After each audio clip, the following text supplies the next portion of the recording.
Oral ಉತ್ತರವನ್ನ ಕೊಡೋದಿಲ್ಲ. ಅದಕ್ಕೋಸ್ಕರ ಲಿಖಿತವಾದಂತ ಉತ್ತರವನ್ನ ನಾನು ಓದಲಿಕ್ಕೆ ತಾವು ಅವಕಾಶ ಮಾಡಿಕೊಡ್ಬೇಕು. ಇದು ರೆಕಾರ್ಡ್ಗೂ ಕೂಡ ಹೋಗ್ಬೇಕು. ಯಾಕಂತಂದ್ರೆ ಅವರು ಸುಳ್ಳು ಆರೋಪವನ್ನ ಮಾಡಿದ್ದಾರೆ. ನಾವು ಯಾವತ್ತೂ ಕೂಡ ವಾಲ್ಮೀಕಿ ಅಭಿವೃದ್ಧಿ ನಿಗಮದಲ್ಲಿ ಡಿಸ್ಅಪ್ರೂವೇಷನ್ ಆಗಿಲ್ಲ ಅಂತ ಹೇಳಿಲ್ಲ. ಯಾರನ್ನು ರಕ್ಷಣೆ ಮಾಡಲ್ಲ. ನ್ಯಾಯಯುತವಾಗಿ ತನಿಖೆ ಮಾಡಿಸ್ತಾ ಇದ್ದೀವಿ. SIT ಮಾಡಿದ್ದೀವಿ.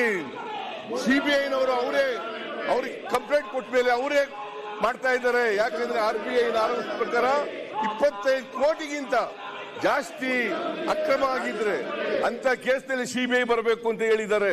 ಅವರು ಬ್ಯಾಂಕ್ ಅವ್ರ ಕೈ ಕೆಳಗಡೆ ಬರೋದ್ರಿಂದ, ಕೇಂದ್ರ ಸರ್ಕಾರದ ಕೈ ಕೆಳಗಡೆ ಬರೋದ್ರಿಂದ CBI ಇವತ್ತು ಎಂಟರ್ ಆಗಿದೆ.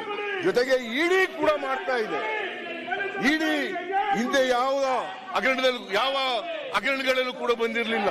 ಇವತ್ತು ಇಡಿ ಇದಕ್ಕಿದ್ದಾಲೆ ಅವರೇ ಸುವೋಮೋಟೋ ಎಂಟ್ರಿ ಆಗಿ ಇವತ್ತವರಿಗೆ ನಮ್ಮ ಪೊನ್ನಣ್ಣವರು ಮಾತಾಡಿದ್ರು. ಈಗ ನಿನ್ನೆ ಮಾತಾಡಿದ್ರು.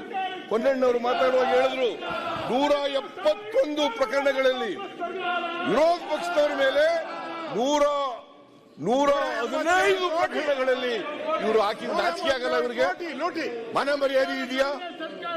ಇದು ಪ್ರಜಾಪ್ರಭುತ್ವನ? ಇದು ಸಂವಿಧಾನ ಹೇಳಿದೆಯಾ? ಸಂಸದೀಯ ವ್ಯವಸ್ಥೆ ಇದೆಯಾ?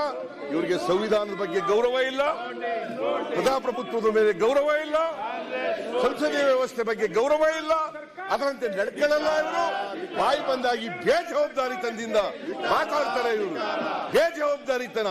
ಇವರು ಯಾವತ್ತೂ ಕೂಡ ಪರಿಶಿಷ್ಟ ಜಾತಿ, ಪರಿಶಿಷ್ಟ ವರ್ಗಗಳು ಅವ್ರು ಯಾವತ್ತೂ ವಿರುದ್ಧವಾಗಿರ್ತಕ್ಕಂಥವ್ರು.